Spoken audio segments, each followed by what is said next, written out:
Hello, I'm Kristen from the Neverending TBR in Kristen's Corner. I wanted to start an intro because I didn't when I started vlogging, and I wanted to let you know that this month's wrap up is pretty lengthy, so if you want to grab a snack, and I'll see ya. Right. So I figured I'd catch up on what I have read, what I am reading, and put it in for my wrap up. So the beginning of the month I read Part of Your World. Fell in love with it. Absolutely fell in love with it. It was just, oh my gosh. It was beautiful. I cannot wait to read the rest of the series. I missed the live show. Like, I was there, but I was also doing other stuff, so I missed a lot of the commentary from the YouTubers that put the read along together. And then I started Wings of Stars or Wing of Stars or something, this book, and on my Kindle app, and then I started Us Against Them, or Us Against You. The Wing of Stars, I'm about 50% into, or maybe 60 into Wing of Stars. I'm having a hard time with the different point of views. The main character, I don't like. The main female character, I do not like. The only character I like is the unhinged character, Bastian. And I kind of like Gabe, but I don't know if it's enough to keep on going. And I'm trying to like visualize it a little bit, like, because they're in like heaven, and then they're in the human realm kind of thing, but they're with a whole bunch of fallen angels, and I'm trying to figure it out. Check your trigger warnings with that book because there is physical A, so, and it's parental A, I guess, this word? Anyway, so check your warnings for that. It's definitely not the worst I've ever read in a book, but it's still, it is what it is. And then Us Against You, it's sad. It is super duper sad. It's just, Beartown had like, I have this hair that's driving me nuts. Beartown had, I don't know, like a hope to it that there was going to be a justice done and things like that, and you were leading up to something. But with this one, it's the aftermath of that book, and it's so sad. So I have to take it in spurts because it really hits me in like this really deep spot, and I don't know why, and his writing does that to me, which is why I've always put off a man called Ove. Is that what his name is? I know that the Netflix movie is something else. So I'm listening to that, and I'm reading the other one. And then I just finished this one. I'm not taking it out of the package. It's going to April. It knows what it did, and it's going to April. Spoilers. Ta-da! Put it somewhere, editing me. This book pissed me off. I'm gonna talk in cursive because it's almost 11 o'clock at night. I finished it 20 minutes ago, and I'm still talking to myself. So, it had so much potential. I gave it 2 stars. Had my traveling book friends not had commentary throughout the book and annotated it before I got it, I probably would have DNF'd it. Had I bought it, I physically like bought it, I would have brought it back. And if it was too long, I would have probably just sold it on Pango. She frustrated me. The main character is Callie. And the main male character is Mendax. And then you find out that he has a different name later on, but she tried to do too much. And I don't know if she's an indie author. I didn't look up anything about the author. But it kept flip-flopping. And for a book that was trying to promote brains and overcoming things, it really focused more on aesthetics and just somebody being smarter and more in control of the other person. And it left a bad taste in my mouth. And and if you're gonna write smut, because I read crap, like trash crap, all right? But out of that trash, there's gems to be had. Like, with the weird ass romance, I've found some gems that I'm just like, someone had to think this through. And it had to come from their imagination onto a computer, and then they sent it somewhere and it got published. I mean, we've read about deviled eggs doing the thing, and we've read Kool-Aid Man, and I didn't read it there, but I've read it by recommendations from my booktube friends, where you're in outer space and it was a freaking chair that did stuff to you. So I've read trash, like, and this author, like, I just feel if you made me visualize this nasty tree thing that turned into a boulder, all right, and I had to visualize what it looked like, and I gave it like a critter's face and like the tree things from the Lord of the Rings kind of body, but like stumpy. I had to think that up. I had to see it in my head, and then I had to watch it do things through the description. I went through all of that, and I'm waiting for some, I don't know, scene, some steamy scene for them to finally do the thing. And I mean, he's a freaking unseelie prince with these cool wings and crap. She could have got creative, but she didn't. She just edged, and I didn't like that. I didn't like it at all. And the other thing is like, when Callie falls into the unseelie realm, the prince thinks that she's an assassin. And through the whole book, she's a whiny little bitch, and you know, I'm not an assassin, I'm just a scientist, well, you know, whatever.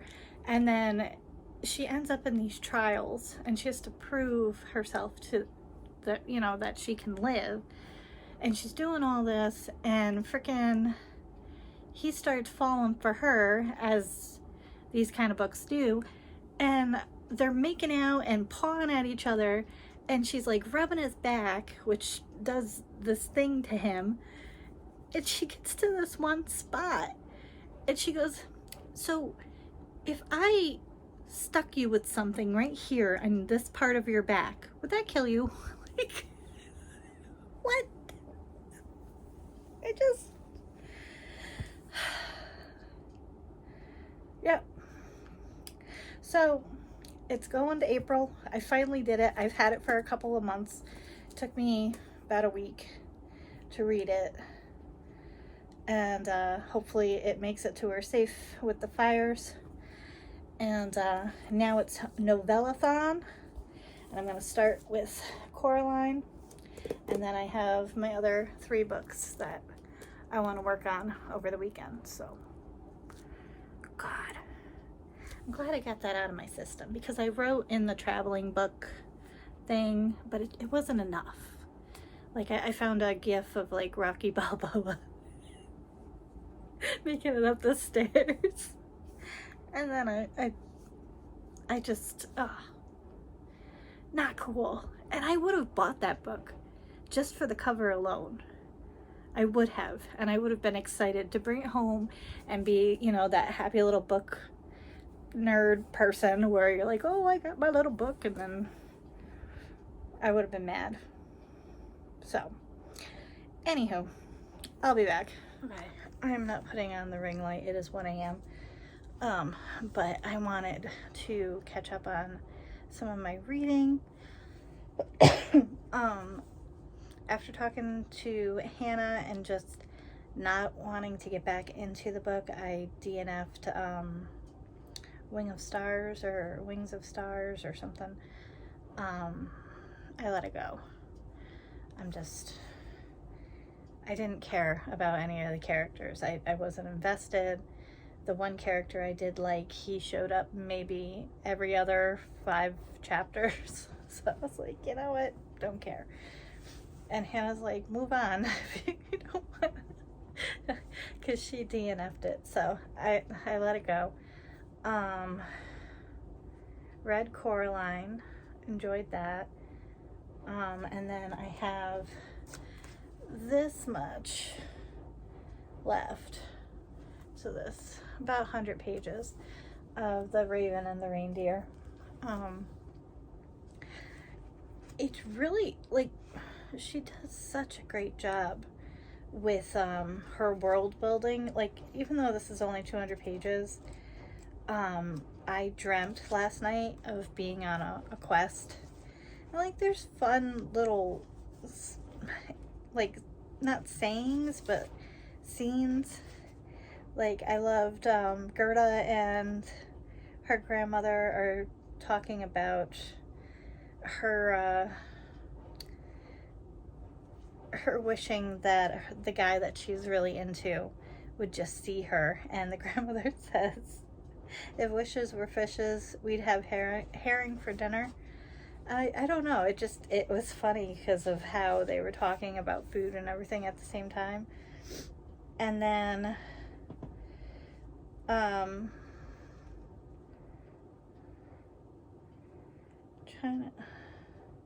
then there was another part where Gerda and Mousebones the Raven are talking about getting wisdoms because ravens are seen as, you know, very wise animals, and somehow, like, mixing it with plucking eyeballs out.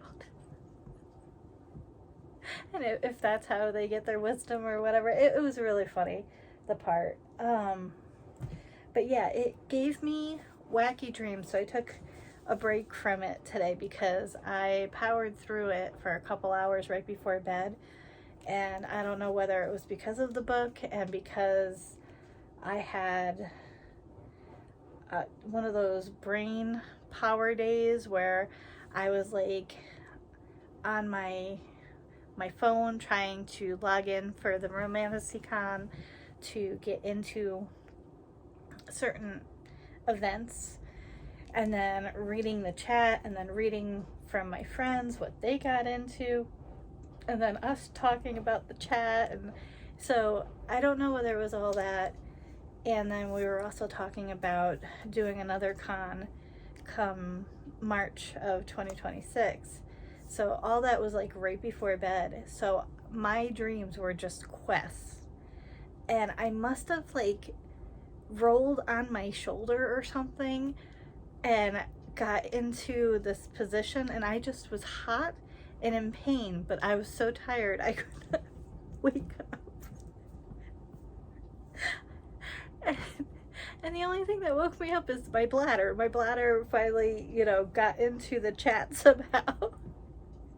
And I woke up. But oh my gosh. So yeah. So T. Kingfisher is taking me for a ride again. And then I just finished today, because I took a break from this, I finished Us Against You by Fredrik Backman. And that's the reason why I'm up until 1, is it was really slow and sad. Without giving too much away from Beartown, if you want to try it, It's about hockey, and it's about a small town that hockey is their bread and butter for, you know, for their kids, and it's just a small mill kind of town, and it follows a whole bunch of different characters, and there's a choice made by one of the characters because something happens to them, and it it intertwines with the championship and all these things. So anyway, Us Against You is the aftermath of the choices that were made in Beartown.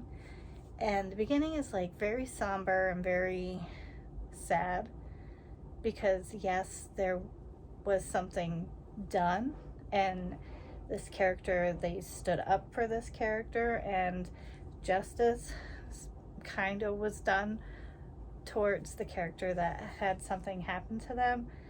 But people are people, and people are jerks. And it just shows the aftermath with the internet and just threats and things like that. So that's a huge part of the book. And then you're told in the beginning that there's a few people that pass on in the book, and you're kind of trying to figure out who it is and what happens and how it leads up to it. And one of my favorite characters is Ramona. She is the bar owner of the Bearskin, which is the main bar where everybody goes to. And I was at the, like, I want to say 3-hour mark, and I'm like, all right, I got 1 more hour in me. And then stuff started happening, and then at the 2-hour mark, my girl Ramona, something was gonna happen to her, and I was like, I gotta find out what happens. I can't have another sleepless night wondering what happened to this fictional character in Beartown. So I finished it, and you know, Fredrik Backman is one of those auto buys for me, but I like buying his backlist so that I can experience it in my own way rather than whatever is hyped at the time. And he has this writing where I always cry. I always cry. There's always something very poetic and beautiful and just about human nature, and I always just get choked up. And there's something that happens. It's this huge climax of the scene. Like, the scene is a huge climax of the book, and there's so many pieces getting moved around, and things are all happening at the same time, and it's about human nature and human reaction and the choices you make and the regret you have and what you're going to own up to move on. And he does it beautifully. And I'm going to take a break because I have a lot going on next month, but I would like to finish Winners hopefully in March. But we'll see. But it was really good. So I think I might even tag Tara from Tara Talks Books because she was thinking about reading it, and I was like, me too. Because I had the first one and the third one, and then I got the second one for Christmas. So that's where I'm at. This week I'll be finishing up this. I have to start Never Whistle at Night so that I can send that off in the traveling book. And we're going to read Dead of Winter, the Darcy Coates book, this weekend coming up. So I'm getting there. Oh, when I started Lost Girls of Paris, I found it on audiobook, so I think that's going to be another audiobook for me than reading with my eyes. So that's where I'm at. I'll check in later. So I started Never Whistle at Night. I read the first 2 stories. The first story was a lot like Get Out kind of vibes for me. Maybe. I don't know. And I liked how it ended. And then the second story also reminded me of Get Out. Actually, no. The first one reminded me of Us. Is that what it was? With the doppelgangers by Jordan Peele. The other one was kind of like Get Out, and it was a pill. So I'm curious. I do like it though. I like the short stories. And I know I'm gonna get mad, but that's one of the reasons why I love reading BIPOC authors, because I like to see other points of view and see, I don't know what I'm trying to say. I need coffee, but so far so good. I'm hoping to have it done before Sunday when Love and Horror does the live reading sprints for, oh my gosh. Come on, brain. You can do it. Dead of Winter? Is that what it is? The Darcy Coates book? I'm so excited for that book too. So, I'll be back. So, finally got to my favorite story so far. It's Snakes Are Born in the Dark or something like that. So good. It was so good. It was a really, really awesome short story. Yeah. I think it's probably where I have the most tabs in my book. But some of them, like, I don't know what to even say when I'm reading them, especially the ones that are about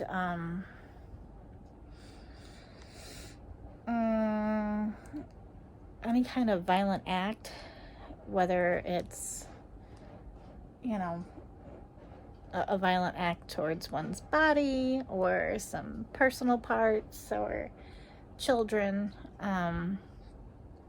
What do you say to that?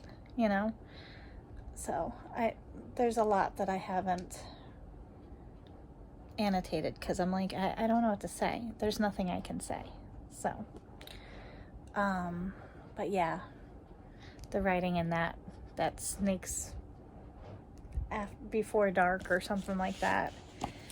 Snakes Are Born in the Dark. Is that what it is? Yeah, Snakes Are Born in the Dark. It had comedy, it had a little bit of gore, and a little bit of horror, and a good lesson. Stop touching crap, people. It's not for you. All right, so I finished A Wizard's Guide to Defensive Baking, and it was really cute, and I bought a copy and it's on its way. So that was really good. But I just finished this. Fantastic. I only gave it 4 stars because the main character's assumptions about things, there wasn't any clue that she's like, oh, this goes to that, and this piece goes to that. She was like, well, I found this encrypted journal and this is what I think it is. And it's like, but I called it. When somebody's head does not become an ornament on this pine tree. I was like, I betcha that person? So, but there was this one little tiny part where I thought maybe it was Alexis, like, that had orchestrated it somehow. Just because I had that beginning scene with the Saw movie, the first Saw movie, you know, with you assumed that the body is unalive, and then you find out at the end what happens. I thought maybe that was the twist, but yeah. So yeah, this was good. I can't wait to do the live show next week. And hey, it's actually one of the books, like, I really do like it from the book club, so that's awesome. All right, so I'm gonna try and run down the rest of what I read, because this is gonna take forever and a day to download onto the YouTubes.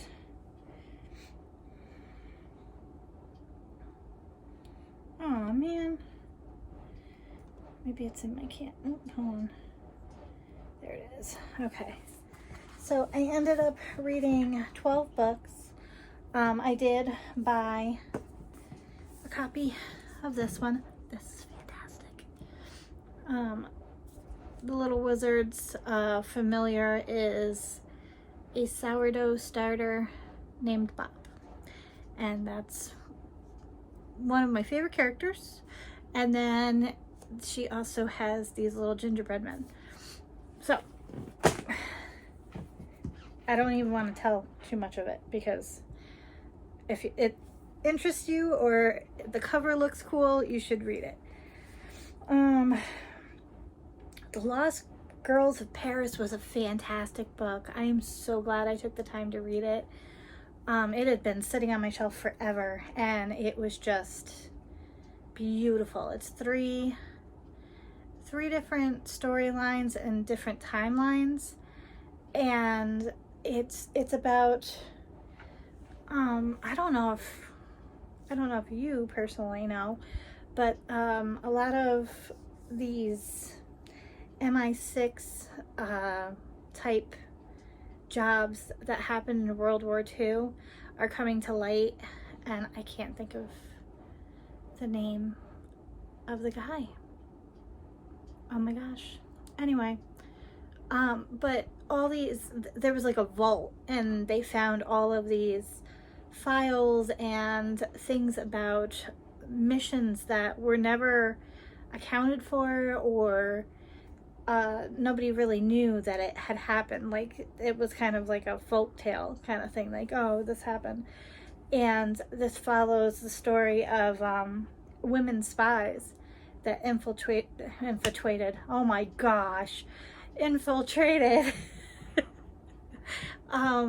different parts of Europe during the war, even after the war, when things were still going on.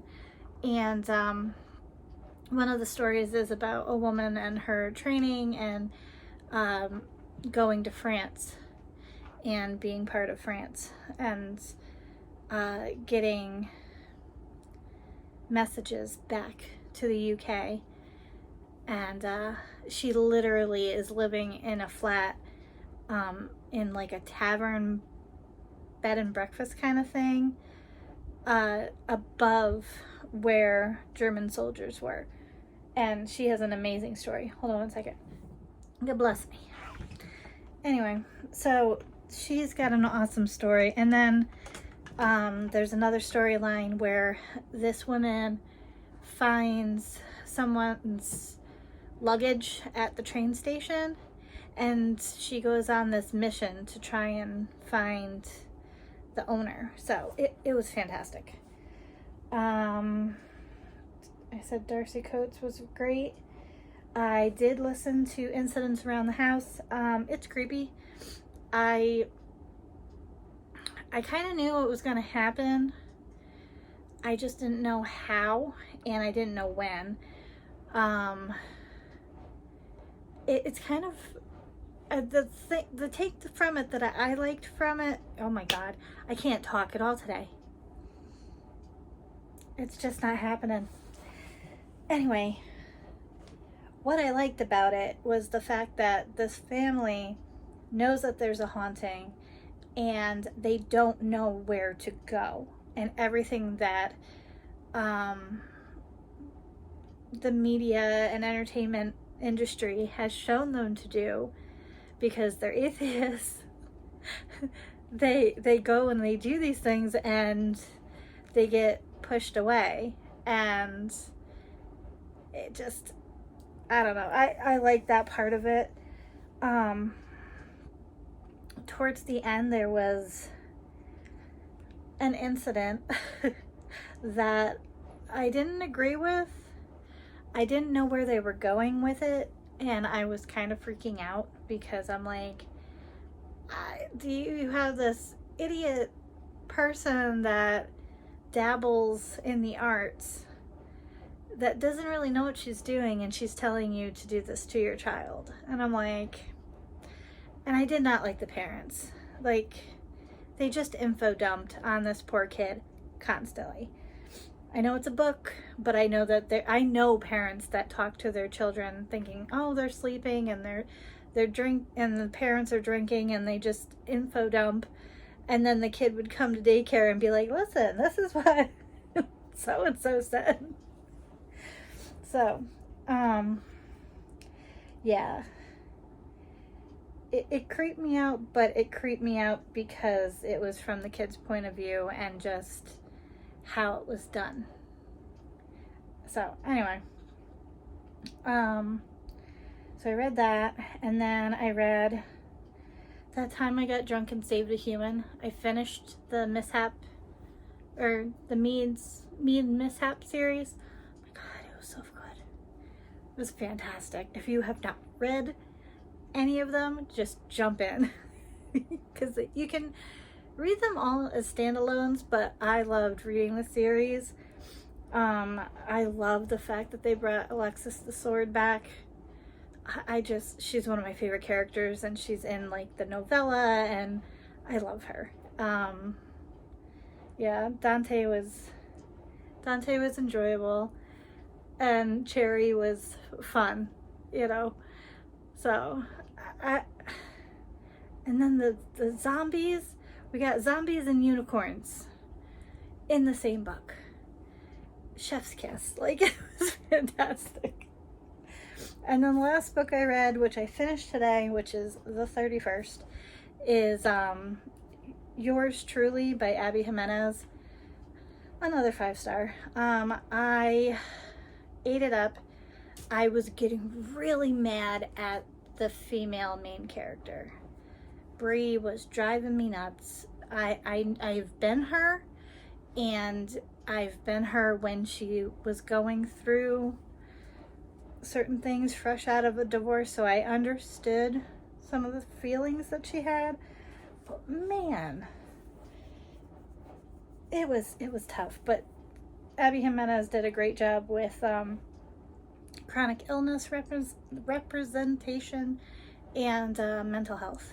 She did a fantastic job. So I had a really good reading month, and I did not think I was going to be able to get the books done that I wanted to get done.